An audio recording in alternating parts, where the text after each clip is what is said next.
C'è una centrale che dovrebbe nascere e dove nessuno si è opposto, è una centrale importante perché viene realizzata a 7 metri dalle abitazioni, 7 metri,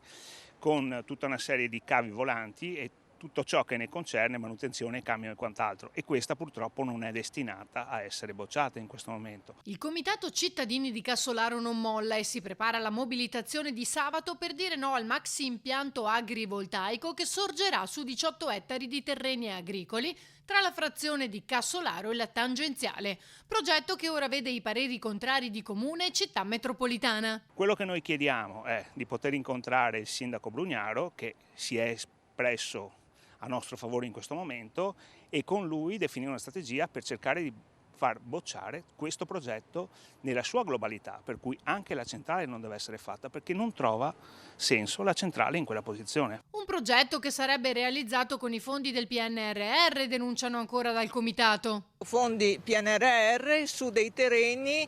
dove stanno verificando che sembrano ci siano già stati i fondi per il bosco, quindi fondi su fondi, e parliamo di terreni agricoli di pregio dove in questo momento agricoltori stanno coltivando i terreni